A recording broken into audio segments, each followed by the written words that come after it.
তাহলে করব কোনটা? আমরা ট্রান্সলেশন, TRANSLATION, ট্রান্সলেশন। ট্রান্সলেশন কি? ট্রান্সলেশন এতটাই সহজ জিনিস, যারা জানে না তাদের কাছে প্রচুর কঠিন, আর যারা জানে তাদের কাছে ইজিয়ার। তো ট্রান্সলেশন জানতে গেলে প্রথমে আমাকে আগে কি জানতে হবে বাবা? সেটা হচ্ছে জেনে নিতে হবে আমাদেরকে, যেটা হচ্ছে ইংরেজি থেকে বাংলা করবার উপায় বা বাংলার মিনিং। এই বাংলা যদি মিনিং আমরা জানতে পারি ইংরেজি থেকে বাংলা করবার জন্য, বা বাংলার ইংলিশ ফর্ম কি হতে পারে, যেমন আই মানে আমি, আর গো মানে যাওয়া, ইট মানে খাওয়া, এইরকম মোটামুটি ভাবে কেউ যদি 3000 ওয়ার্ড জানতে পারে, কত ওয়ার্ড? 3000 ওয়ার্ড আছে আমার কাছে, 3000 ওয়ার্ড গুলো যদি কেউ জেনে নিতে পারে, তাহলে সে মোটামুটি ভাবে কি একটা ইংরেজি যে কোনো ট্রান্সলেশন বলো, যে কোনো লেটার রাইটিং বলো, যে কোনো প্যারাগ্রাফ বলো, যা বলবে টোটালি সমস্ত কিছু কি হয়, হয়ে যায়। কিসের জন্য? ট্রান্সলেশন করবার জন্য। কারণ ট্রান্সলেশন এমন একটা জিনিস যা অনেক ক্ষেত্রে কাজে লাগে। যেমন আমরা ফ্রি যদি ট্রান্সলেশন করতে পারি, ফ্রি ট্রান্সলেশনের জন্য আমরা অতি সহজে কি করতে পারবো? ফ্রি ট্রান্সলেশনের জন্য যে কোনো জায়গায় অ্যাক্সেস করতে পারবো, যার সঙ্গে ইচ্ছা কথা বলতে পারবো, যে কোনো কাজকর্ম করতে পারবো। তো আমরা প্রত্যেকটা জিনিস করতে পারবো কিসের জন্য? ট্রান্সলেশন যত ভালো করতে পারবো, যত ভালো ট্রান্সলেশন তার যত ইংলিশ পাওয়ার তত বেশি। তাহলে দেখে নি বাবা কি আছে প্রথমেরটা, আমায় বল। আমি বাড়িতে আছি। আমি বাড়িতে আছি, তাই তো? তাহলে আমি বাড়িতে আছি, তাহলে আই, তাহলে আমার নিয়ম অনুযায়ী দেখো, এটা হচ্ছে প্রথমত নিয়ম অনুযায়ী প্রেজেন্ট ইনডেফিনাইট টেন্স। কোন টেন্স আগে জানতে হবে, কারণ টেন্স যদি না জানি ট্রান্সলেশন করা যাবে না, সম্ভব নয়। Tense present indefinite, present indefinite টেন্সের নিয়ম হচ্ছে subject plus verb plus object. তাহলে কি নিয়ম? Subject verb object arrangement. তাহলে আমি বাড়িতে আছি, তাহলে এখানে সাবজেক্ট কে? আমি, তাহলে আই। তাহলে বুড়োর সাথে বুড়ি বসে, আই বসলে অ্যাম বসে, একদম ছবির মতো ব্যাপার। বুড়ো গেলে বুড়ি যাবে, কোনো বুড়োকে যদি নিমন্ত্রণ করা হয় বুড়ি কিন্তু সেই অনুষ্ঠানে চলে যাবে। আর আই থাকলে কি বসবে? অ্যাম বসবে। বাবাকে নিমন্ত্রণ করলে মা যায়, মাকে কি আর এখন ডমিনেট করে কি আলাদা নিমন্ত্রণ করতে হয়? লাগে না, বাবার কাছে নিমন্ত্রণ করে গেলেই হয়ে যাবে যে নিমন্ত্রণ আছে, তো মা এমনি চলে যাবে নাকি? তো তেমন বুড়োর সাথে বুড়ি বসে, আয়ের সাথে অ্যাম বসে, তাহলে আই অ্যাম। তাহলে আমি বাড়িতে, আই অ্যাম বাড়িতে। এই তে কথাটা হচ্ছে এ বা তে, এ বা তে মানে হচ্ছে এতে, এ বা তে মানে হচ্ছে এতে। এতে কথার অর্থ হচ্ছে I am at, I am at, at মানে এ বা তে। তাহলে কি বুঝলাম বাবা? আই অ্যাম অ্যাট, ঠিক আছে? কার বাড়িতে? মাই,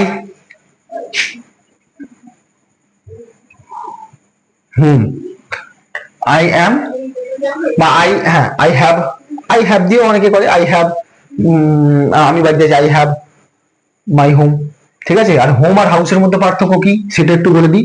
হোম আর হাউস, এখানে হাউস লেখো, I am at my house, আমি আমার বাড়িতে আছি, ঠিক আছে? আমি বাড়িতে আছি মানে এখানে ডিফল্টলি ধরে নেওয়া হচ্ছে আমি কোথায় আছি? আমার বাড়িতে আছি, তাই ডিফল্ট ধরে নেওয়া হচ্ছে আমি আমার বাড়িতে আছি। তাহলে I am at my house, not home. Home লিখবে না, কি লিখবে? হাউস। হোম আর হাউসের মধ্যে পার্থক্য কি একটু বলে দিই বাবা। হাউস হচ্ছে যে বাড়ির সাথে তোমার আবেগ, ভালোবাসা ইত্যাদি সমস্ত কিছু থাকবে, সেগুলো হচ্ছে হাউস। তো বাকি যারা পড়ছে তাদেরকেও বলে দেবো। তো যারা যারা আছে ফারিনও দেখে নিতে পারবে, এরাও দেখে নিতে পারবে, মানুষেরাও দেখে নেবে। তো সবার জন্য সবাইকেই বলো দেখে নেওয়ার জন্য, কারণ ভালোভাবে সবাই দেখে নাও। সেটা হচ্ছে যে হাউস আর হোম। তাহলে হাউস আর হোমের জন্য তো ডেফিনেটলি সানি তুই ভালো করে বুঝে নে। তো I am at my house, তাহলে হাউস কোথায় বসে? হাউস হচ্ছে কোনো বাক্যের যদি তো সরি বাড়ির মধ্যে যদি আবেগ বা ভালোবাসা জুড়ে থাকে, কি জুড়ে থাকে? আবেগ বা ভালোবাসা। ধরো তুমি আমার দাদার বাড়ির সাথে আমার ভালোবাসা জুড়ে আছে, তাহলে I study at my older brother house, আমি আমার দাদার বাড়িতে পড়ি, তো হতে পারে। বা আমি আমার স্যারের বাড়িতে পড়ি, হতে পারে। তাহলে বা আমি আমার মামার বাড়িতে গিয়েছি, I go to my maternal uncle house, not home. কারণ মামার বাড়ির সাথে আমার কি জোড়া আছে? আবেগ জোড়া আছে, ঠিক আছে? তো এই হাউসটা হচ্ছে আবেগ জোড়া, আর হোম হচ্ছে যে বাড়ির সঙ্গে আমার আবেগ নেই। তাহলে আমি যদি কোনো বাড়ি দেখতে যাই, this house, this home colour is red, বাড়ির রংটি হয় লাল, হতে পারে। দি হোম কালার ইজ গ্রিন, হতে পারে। তো এইরকমই একটা ব্যাপার।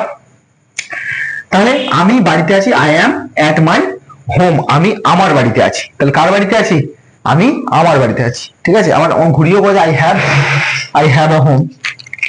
ঠিক আছে, অনেকে আবার আই হ্যাভ দিয়েও করে, ভিন্ন হয়ে কাজ আই হ্যাভ আ হোম, আমি বাড়িতে আছি, এই সরি হাউস।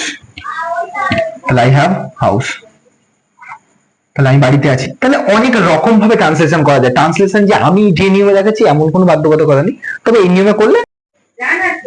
তাহলে আর একটা দেখলাম কোনটা, বইটি টেবিলের উপরে রাখো, দ্য বুক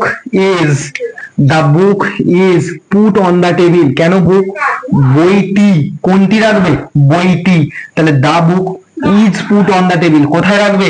টেবিলের উপরে। তাহলে যেটা বলছিলাম, অন মানে উপরে, প্রিপোজিশনের ভুল, ওভার মানে উপরে, আর অ্যাবভ মানে উপরে। অন কোনটা? যার উপরে যদি কোনো কিছু ঠেকে থাকে। বইটি টেবিলের উপরে রাখো, তাহলে টেবিলের উপরে রাখা মানে কি? ওটা ঠেকে আছে। তো কোনো জিনিস যদি কোনো কিছুর উপরে ঠেকে থাকে তখন সেটা হয়ে যায় অন। ওভার কি? ওভার হচ্ছে আমি একটু উপর দিয়ে থাকে, আমার মাথাটাকে একটু, the fan is over our head, সামান্য ওপরে, যেমন লাফিয়ে আমি ছুতে পারবো। The cat is jump over the window, বিড়ালটি জানলা দিয়ে লাফিয়ে পালালো, সেটা হয়ে যাবে ওভার।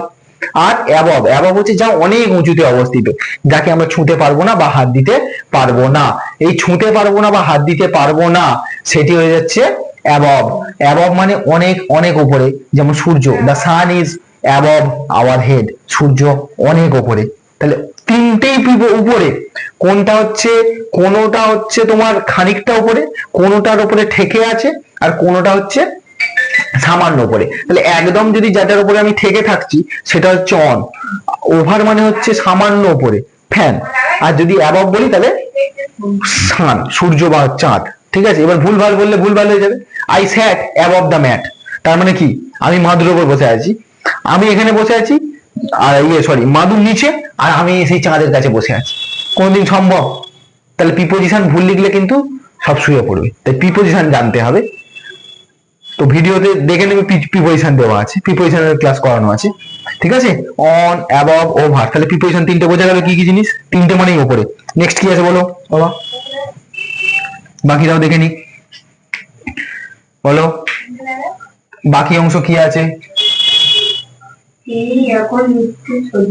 হ্যাঁ, তিনি এখন মৃত্যু শয্যায়, তিনি এখন মৃত্যু শয্যায়। তাহলে তিনি ইংরেজি কি হবে? তাহলে হি মানে হচ্ছে তিনি, তাই তো? তাহলে তিনি এখন মৃত্যু শয্যায়, he is,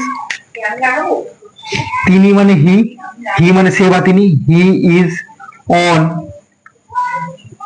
death bed, DETH, death bed. Death bed মানে হচ্ছে মৃত্যু শয্যা। ঠিক আছে, he is on death bed. এই অন মানে কি? শয্যা, বিছনার উপরে যে শুয়ে আছে, বিছনার সঙ্গে তো ঠেকে আছে, তাই সেখানে অন হলো। প্রিপোজিশনের কেন ভুল বা কি ভুল বোঝা গেল। আমি কিন্তু he is above the death bed করেছি। তাহলে সে মানুষটার খাট এখানে পড়ে আছে, আর সে মৃত্যু শয্যা সেই চাঁদের কাছে পড়ে আছে, নাকি? এটা হতে পারবে না তো, তা কখনোই নয়। তাহলে অনও করা যাবে না, অ্যাবভও করা যাবে না। তাহলে তিনি এখন মৃত্যু শয্যা বোঝা গেল। পরেরটা কি আছে? এর পরেরটা কি আছে? আমার ঠাকুরদা সৎ ছিলেন। তাহলে আমার ঠাকুরদা সৎ ছিলেন, তাহলে আমার তাহলে মাই গ্র্যান্ডফাদার। ঠাকুরদা ইংরেজি কি বলছি? My grandfather. My grandfather, FATHER, my grandfather is have a honest man, সৎ ব্যক্তি। ঠিক আছে, এখানে দেওয়া নেই। আমার ঠাকুরদা সৎ ব্যক্তি ছিলেন, my grandfather have a honest man ছিলেন। ঠিক আছে, আর কি আছে বলো? তিনি বুদ্ধিমান ছিলেন, আমি নিচে লিখছি। ঠিক আছে, তিনি বুদ্ধিমান ছিলেন। বুদ্ধিমানকে ইংলিশে কি বলা হয়? ইন্টেলিজেন্ট। তিনি ছিলেন বুদ্ধিমান, তিনি হচ্ছে বুদ্ধিমান। He is an intelligent, INTELLIGENT, intelligent person. তিনি একজন ইন্টেলিজেন্ট বা বুদ্ধিমান ব্যক্তি ছিলেন। তো ইন্টেলিজেন্ট বুদ্ধিমান ব্যক্তি বা ইন্টেলিজেন্ট পার্সন। তাহলে এই জিনিসগুলো আমায় জানতে হবে যে কোন জিনিসগুলো বা কোন কাজগুলো করলে আমি ট্রান্সলেশন শিখতে পারবো। তা ট্রান্সলেশন করবার মেইন চাবিকাঠি বা মেইন জিনিস হচ্ছে তোমাকে বেশি বেশি করে ওয়ার্ড মিনিং করতে হবে আর প্রচুর ভালো করে শিখতে হবে ট্রান্সলেশন। ট্রান্সলেশন যদি তুমি ভালো পারো তাহলে তুমি অবভিয়াসলি শিখে যাবে যে কি করে বাক্য করতে হয় বা কিভাবে ইংরেজি থেকে ট্রান্সলেশন বাংলা করতে হয়। ঠিক আছে, এটুকু থাক।